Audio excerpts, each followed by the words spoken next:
पाकिस्तान में corona virus के फैलाव के हवाले से हुकूमत और माहिरीन ने मई के महीने को अहम करार दिया हुआ है। खदशा है कि इस दौरान केसेस में इजाफे की वजह से अस्पतालों पर दबाव बढ़ सकता है, मगर इस वक्त तक हालात कंट्रोल में हैं और मौजूदा हालात को देखते हुए लॉकडाउन में नरमी जैसे बड़े फैसले किए जा रहे हैं। गुज़िश्ता रोज रेलवे ने 10 मई से महदूद पैमाने पर ऑपरेशन शुरू करने का ऐलान किया और आज अंदरूने मुल्क परवाजें शुरू करने का एक अहम फैसला सामने आया है। वफाकी वजीर बराए एविएशन गुलाम सरवर खान का कहना है कि national command and operation centre के इजलास में अंदरूने मुल्क परवाजें शुरू करने का फैसला किया गया है। इब्तिदाई तौर पर यह परवाजें कराची, लाहौर, इस्लामाबाद और कोयटा के दरमियान चलाई जाएंगी। इस बारे में हतमी फैसला कल कौमी राब्ता कमेटी के इजलास में किया जाएगा। इसके साथ साथ आज national command and operation centre के इजलास में लॉकडाउन में नरमी से मुतालिक अहम सिफारिशात भी पेश की गई, जिसमें 9 मई के बाद लॉकडाउन नरम करने की सिफारिश भी शामिल है। साथ ही मुल्क भर में मकामी सतह पर ट्रांसपोर्ट खोलने की सिफारिश की गई है। सिफारिशात के मुताबिक सूबों, शहरों और मकामी सतह पर बसों को SOPs के साथ सफर की इजाजत दी गई है और अंदरूने मुल्क परवाजों को वक्फे के साथ ऑपरेट करने की सिफारिश भी की गई है। इसके साथ साथ रश से बचते हुए तमाम अहम स्टेशन के दरमियान मुसाफिर ट्रेनों को भी मुनासिब तादाद में इजाजत देने की सिफारिश की गई है। कम्युनिटी मार्केट्स, रिटेल, अशिया की दुकानें, रेस्टोरेंट्स, वर्कशॉप्स, पार्क्स और खेलों के मैदानों को भी SOP के तहत खोलने की सिफारिश शामिल है। इसी तरह दुकानें खोलने के वक्त को बढ़ाने की सिफारिश की गई है, जबकि इतवार का दिन सेफ डे यानी महफूज दिन के तौर पर मनाने और 100% लॉकडाउन की सिफारिश की गई है, जबकि मजहबी और अवामी इज्तिमात की इजाज़त ना देने की सिफारिश की गई है। पहले से बंद सनतें और तालीमी इदारे बंद रखने की भी सिफारिश की गई है, जबकि बड़े शॉपिंग मॉल्स भी बदस्तूर बंद रखने की सिफारिश की गई है। पाकिस्तान में एक तरफ केसेस बढ़ रहे हैं, दूसरी तरफ लॉकडाउन में नरमी पर गौर हो रहा है और अगर इस दौरान पाबंदियों पर अमल ना हुआ तो केसेस बढ़ने का खदशा है। मगर ये जितना भी प्रपोजल है, इस हवाले से ये इतलात भी आई कि सूबों के दरमियान इख्तलाफ भी पाया जाता है। सिंध हामी नहीं है इस बात का कि ट्रेनें खोली जाएं, दूसरे सूबों ने भी सिंध की हाँ में हाँ मिलाई है। इस हवाले से हम बात करेंगे दूसरे सूबों से भी और सूबा सिंध से भी। हमारे साथ मौजूद होंगे तैमूर सलीम झगड़ा साहब, वज़ीर सेहत खैबर पख्तूनख्वा हैं, साथ याकूब शाहवानी, तर्जुमान बलूचिस्तान हुकूमत हैं, और सईद गनी साहब, आप सूबाई वज़ीर सिंध हैं। कि मामला असल में क्या है, क्या सूबे राज़ी भी हैं इस सब के लिए या नहीं है, क्योंकि कल अनाउंसमेंट वज़ीर आज़म ने करनी है, मगर ट्रेनें खोलने की और फ्लाइट ऑपरेशन खोलने की अनाउंसमेंट ऐलान पहले ही कर दिया गया है। सईद गनी साहब, सबसे पहले आपसे मैं जानना चाहूँगा, क्या सिंध मान गया है तमाम चीज़ों पर जो भी मामला सामने आ रहे हैं कि किस तरीके से लॉकडाउन में नरमी आएगी, फ्लाइट ऑपरेशंस बहाल हो जाएंगे डोमेस्टिक, साथ में ट्रेनें खुल जाएंगी? शाहजेब, आज जो NCOC की मीटिंग हुई थी उसमें मैं मौजूद था, लेकिन जहां तक जहाज़ों के चलने की बात है, ट्रेनों की चलने की बात है, इंटर-प्रोविंशियल बसेस के चलने की बात है, वहां तो तकरीबन तमाम सूबों ने ही इसकी मुखालफत की थी और सबका ये ख्याल था कि ना सिर्फ ये कि सूबों के दरमियान जो ट्रांसपोर्टेशन है, चाहे वो जहाज़ के थ्रू हो या ट्रेन के थ्रू या बसेस के थ्रू, वो बंद होनी चाहिए, रुकी रहनी चाहिए, बंद रहनी चाहिए, बल्कि सूबों के दरमियान भी जो डिस्ट्रिक्ट्स के अंदर या इंटरसिटी जो बसेज हैं वो भी बंद रहनी चाहिए, ताकि जो अफराद जिस शहर में हैं वो उसी शहर में रहें। तो इस पर तो एक वाज़े इत्तफाक मौजूद था। अब अगर आप बता रहे हैं कि ऐलान कर दिया गया, तो ये बात कम से कम वहाँ तय तो नहीं हुई थी। उसमें कहा गया था कि जो इजलास होगा NCC का, उसमें फिर मशावरत के बाद ये बात की जाएगी। साहब, गुलाम सरवर खान साहब से भी पूछ लेंगे, वो वफाकी वजीर एविएशन है, कि फिर ऐलान कैसे कर दिया गया, अगर फैसला बाद में होना है तो कंसेंसस किस बात पे था? लॉकडाउन में नरमी अगर हो रही है तो क्या शॉपिंग मॉल्स खुल जाएंगे, वैसे आम मार्केट्स भी खुल जाएंगी, और जो सूबे के अंदर या शहरों के अंदर जो ट्रांसपोर्ट होती है, पब्लिक ट्रांसपोर्ट, वो खुल जाएगी, नहीं खुलेगी? किस किस बात पर कंसेंसस हुआ? शायद एक तो मैं ये बता दूं कि जो प्रपोजल्स थे वो हम तमाम सूबों को भेजे गए थे और उन तजावीज़ में ये सारी बातें शामिल थी जो मैंने आपको बताया कि जहाज़ों को खुलना चाहिए, ट्रेन्स को खुलना चाहिए, बसों को खुलना चाहिए, लेकिन जो इंडस्ट्रीज़ हैं उनको बंद रखने की बात की गई थी, सिवाय जो कंस्ट्रक्शन इंडस्ट्री है उसके अलावा, और उसके साथ जो एलाइड जो मार्केट्स हैं वो उसकी खुलेंगी। बाकी मार्केट्स जो हैं जनरली वो बंद रखने की तजवीज़ है। जो मॉल्स हैं, आपके बड़े शॉपिंग मॉल्स हैं, उनको बंद रखने की बात की गई है। जो स्टैंड अलोन शॉप्स हैं मुख्तलिफ इलाकों में, आबादियों में, उनको खोलने की बात की गई है। और जो दुकानें खुलेंगी उसकी टाइमिंग तजवीज़ की गई थी, एक तो सुबह से लेकर शाम तक और फिर इफ्तार के बाद रात 12 बजे तक। तो उस पे हमारा ये ख्याल था कि शायद ये इफ्तार के बाद टाइम नहीं होना चाहिए, उसको शाम में बंद होना चाहिए। बाकी पार्क्स वगैरह को खोलने की बात की गई थी, उस पे हमारा मौक़िफ़ ये था कि उनको खोलने की ज़रूरत नहीं है, इसलिए कि इस वक़्त लोगों को बाहर निकलने की कोई ऐसी मकाम मुयस्सर नहीं है। लेकिन अगर आप पार्क्स खोलेंगे तो इम्कान है कि बहुत बड़ी तादाद में लोग उन पार्क्स में जमा हो जाएंगे और वहाँ हमें SOPs पर इम्प्लीमेंट कराना मुश्किल हो जाएगा। प्ले ग्राउंड्स पर पाबंदी की बात हमने कही थी, वहाँ तजवीज़ थी कि खोला जाए, लेकिन हमारा ख्याल था कि इस पर पाबंदी मज़ीद रहनी चाहिए। यानी कि कंस्ट्रक्शन, वफाक ने खुद ने भी जो कंस्ट्रक्शन और उससे मुंसलिक इंडस्ट्री हैं उसको खोलने की बात की है। बाकी इंडस्ट्रीज जैसे पहले सनतें बंद थी वैसे ही बंद रखने की बात हुई है। शॉपिंग मॉल्स और ये भी बंद रहेंगी, जो स्टैंड अलोन शॉप्स हैं वो खुलेंगी। ये वफाक की भी यही तजवीज़ है? जी जी जी जी, तजवीज़ यही थी। और फिर इस पर इत्तफाक हो गया सबका? नहीं, जो असद उमर साहब ने कहा था, जो मैंने सुना आखिर में, कि शायद एक कल या परसों की मीटिंग करेंगे जो NCC की, लेकिन उससे पहले मजीद इस पे बात करके एक कंसेंसस बना के फिर उस मीटिंग में अनाउंस करेंगे। जाकर शाबानी साहब, बलूचिस्तान ने ज़ाहिर है लॉकडाउन में तोसी का भी अनाउंसमेंट कर दी थी, आप भी इस बात के मुखालिफ थे। वो कह रहे हैं कि बाकी सूबे भी मुखालिफ थे कि ट्रेन ऑपरेशंस ना खोले जाएं, डोमेस्टिक फ्लाइट ऑपरेशंस भी ना खोले जाएं। जी देखिए, हमने थर्ड टाइम लॉकडाउन में 2 हफ्ते का एक्सटेंशन किया है 19 मई तक, और हमारा मुतमईन नज़र ये है कि बलूचिस्तान में जो लोकल ट्रांसमिशन है तेजी से बढ़ रही है। कल से कबल जो है मैं डबल डिजिट्स में रिपोर्टिंग किया करता था पॉजिटिव केसेस का, 20, 30, 40, 50। परसों रात से 103 हो गए। कल जो है 863 रिपोर्ट्स मैंने वसूल किए, जिसमें से 174 पॉजिटिव थे, जो तकरीबन 20-21% बनते हैं। आज जो है 793 में 168 पॉजिटिव आए, जो 21% बनते हैं। इस सूरत हाल को देखते हुए हमारा जो टॉप प्रायोरिटी इस वक्त वो ट्रेड बिजनेस नहीं बल्कि लोगों की जिंदगियां बचाना है। हमारा मौकिफ ये है कि अगर चंद अरसे बाजारों के वीरान रहने से हॉस्पिटल्स वीरान रहते हैं तो ये कोई घाटे का सौदा नहीं है। और इस वक्त दुनिया में जो अवेलेबल वैक्सीनेशन मौजूद है कोरोना का, वो है सोशल डिस्टेंसिंग, और जो मेडिसिन अवेलेबल है वो है लॉकडाउन। और यही वैक्सीन और मेडिसिन चाइना ने इस्तेमाल करके लॉकडाउन का वो इस मुसीबत से बाहर निकल आए हैं।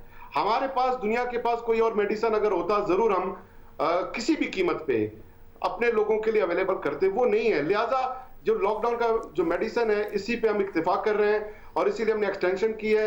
और हमारा तजर्बा ये रहा है कि जब हमने पहली दफा लॉकडाउन का फैसला किया तो 80% हमारे पब्लिक ने हमारे उस मैसेज को बाय किया और हमारे SOPs को फॉलो कर रहे थे, कोऑपरेट कर रहे थे। लेकिन जब हमने 5 सेक्टर रिलैक्स किए तो पब्लिक जो है एक रिलैक्स माइंड सेट अडॉप्ट करना शुरू कर गई और उन्हें यह लगना शुरू हुआ कि शायद कोरोना का खतरा टल गया, इसलिए गवर्नमेंट ने कुछ सेक्टर आज रिलैक्स किए हैं, 10 कल कर लेंगे और उसके बाद लॉकडाउन ही खत्म होगा।